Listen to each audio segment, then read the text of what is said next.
Hello friends, મારી ચેનલમાં તમારા બધાનું સ્વાગત છે। કોઈ પણ વાર તહેવાર હોય તો દરેકના ઘરમાં મીઠાઈ તો જરૂર બનતી જ હોય છે। એમાં પણ ગુજરાતીઓને તો મીઠાઈ ખૂબ જ પ્રિય હોય છે। તો આજે હું તમારી સાથે શેર કરવા જઈ રહી છું એકદમ કંદોઈ સ્ટાઇલ ખૂબ જ ટેસ્ટી, સોફ્ટ અને દાણેદાર બેસન સૂજીના લાડુ। આજે હું તમારી સાથે જે રીત શેર કરું છું એ રીતથી કોઈ પણ સરળતાથી બનાવી શકે છે। પહેલી વાર બનાવતા હોય તો પણ તમે સરળતાથી બનાવી શકો છો। ખૂબ જ સરળતાથી, ખૂબ જ ઓછા ઘીમાં અને ખૂબ જ ઓછી મહેનતથી ખૂબ જ ટેસ્ટી, એકદમ મોંમાં ઓગળી જાય એવા ના તો કઠણ કે ના તો ડ્રાય, એકદમ સોફ્ટ અને રસીલા સૂજી બેસનના લડ્ડુ બનીને તૈયાર થાય છે। વિડીયો શરૂ કરતાં પહેલાં જો તમે મારી ચેનલને હજુ સબસ્ક્રાઈબ ના કરી હોય તો સબસ્ક્રાઈબ કરી લેજો અને જો મારા વિડીયોને રેસીપી પસંદ આવે તો વિડીયોને લાઈક અને શેર કરજો। એકદમ સોફ્ટ અને દાણેદાર બેસન સૂજીના લડ્ડુ બનાવવા માટે 1 કપ સૂજી લેશું। મેં અહીં આ રીતના કપથી માપ લીધું છે। તમારી પાસે આ રીતનો કપ ના હોય તો ઘરની કોઈ પણ કટોરી કે વાટકીથી તમે માપ લઈ શકો છો। હવે 1 કપ બેસન એડ કરી દેશું। જે કપથી સૂજીનું માપ લીધું હોય એ જ કપથી બેસનનું માપ પણ લઈ લેવાનું છે। સૂજી અને બેસન બંનેનું માપ એક સરખું જ લેવાનું છે। લાડુને સોફ્ટ બનાવવા માટે હવે 3 ચમચી જેટલું ઘી એડ કરી દઈશું। ઘીનું માપ મેં રેગ્યુલર આપણે જે ઘરમાં ચમચીનો યુઝ કરતા હોય એ જ ચમચીથી લીધું છે।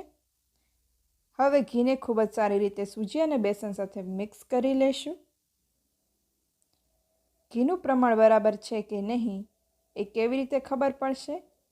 તો એ માટે આ રીતે મુઠ્ઠી વડે તો સમજી લેવાનું કે ઘીનું પ્રમાણ પ્રોપર છે। અને જો આ રીતે મુઠ્ઠું ના વળે અને મુઠ્ઠું તૂટી જતું હોય તો ફરીથી 1 થી 2 ચમચી ઘી એડ કરી દેવું। ઘી કેટલું જોશે એ સૂજી અને બેસન ઝીણો કે જાડો છે એના પર ડિપેન્ડ કરે છે। હવે થોડું થોડું પાણી એડ કરીને એકદમ કઠણ લોટ બાંધી લેવો। પાણીનું માપ વધી ન જાય અને લોટ ઢીલો ન થઈ જાય એ વાતનું ખાસ ધ્યાન રાખવું। આ રીતનો એકદમ કઠણ લોટ બાંધીને તૈયાર કરવો।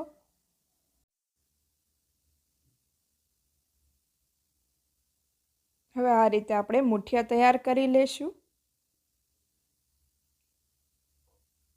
આ રીતે મેં બધા મુઠિયા તૈયાર કરી લીધા છે। હવે તેલ ગરમ કરી લેશું અને મુઠિયાને તળી લેશું। લોથી મીડિયમ ફ્લેમ પર મુઠિયાને તળવાના છે જેથી મુઠિયા પરફેક્ટ તળાય અને અંદરથી કાચા ન રહે અને બહારથી બળી ન જાય। આ રીતે લાડુ બનાવવાથી સૂજી અને બેસન અંદર સુધી ખૂબ જ સારી રીતે શેકાઈ જાય છે અને લાડુ ખાતી વખતે કાચો સ્વાદ આવતો નથી। થોડી વાર પછી મુઠિયાને ફેરવી નાખશું જેથી બધી બાજુથી સરખા ફ્રાય થઈ જાય।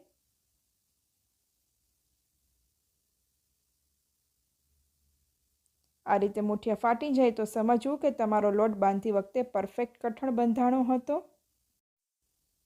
આ રેસીપીમાં ખાસ વાત એ છે કે જ્યારે તમે સૂજી બેસનના લાડુ લોટને ઘીમાં શેકીને બનાવો છો ત્યારે ઘણીવાર લોટ કાચો રહી જવાની શક્યતા રહે છે।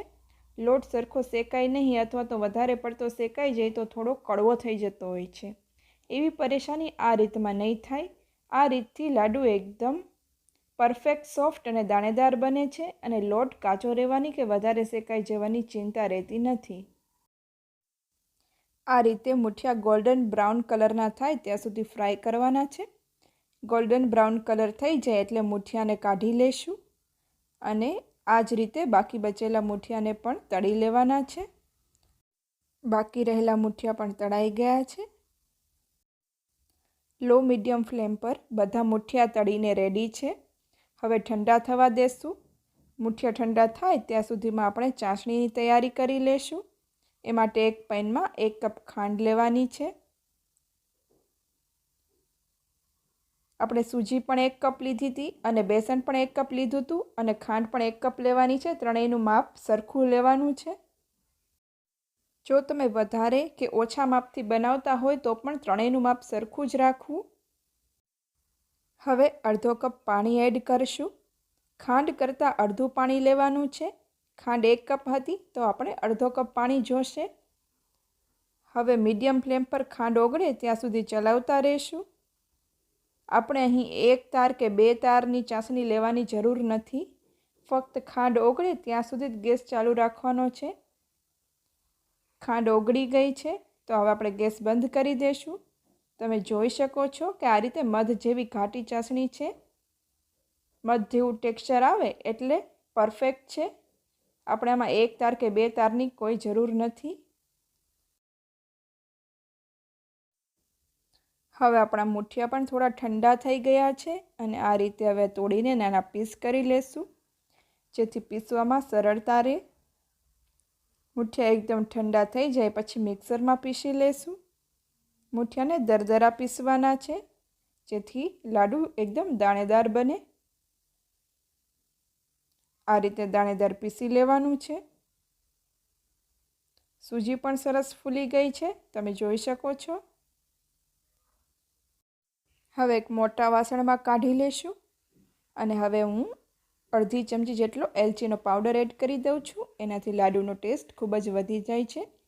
આ સ્ટેજ પર તમે ડ્રાયફ્રૂટ પણ એડ કરી શકો છો. હું અત્યારે ડ્રાયફ્રૂટ એડ નથી કરતી. તમે ડ્રાયફ્રૂટને ડાયરેક્ટ પણ એડ કરી શકો છો અથવા તો 2 ચમચી ઘીમાં લો ફ્લેમ પર પિંક કલરના થાય ત્યાં સુધી શેકીને પણ એડ કરી શકો છો. જો તમે ટોપરાનો પાવડર કે ટોપરાનું ખમણ એડ કરવા માગતા હોય તો એ પણ તમે આ સ્ટેજ પર એડ કરી શકો છો. હવે ચાસણી એડ કરી દઈશું. ચાસણી હુંફાળી ગરમ હોય ત્યારે જ એડ કરવાની છે, એ વાતનું ખાસ ધ્યાન રાખવું. ચાસણી એકદમ ગરમ ના હોવી જોઈએ. જો ચાસણી એકદમ ગરમ હશે તો લાડુ કઠણ થઈ જશે. સાવ હલકી ગરમ ચાસણી હોય ત્યારે જ આપણે ચાસણીને એડ કરવાની છે અને ચાસણીને થોડી થોડી કરીને જ એડ કરવાની છે, એકસાથે બધી એડ નથી કરવાની. હળવા હાથે ચાસણીને મિક્સ કરતા જશું. આ રીતે લાડુ વળે ત્યાં સુધી જ ચાસણી એડ કરવી. ચાસણી વધારે પડી જશે તો લાડુ નહીં વળે.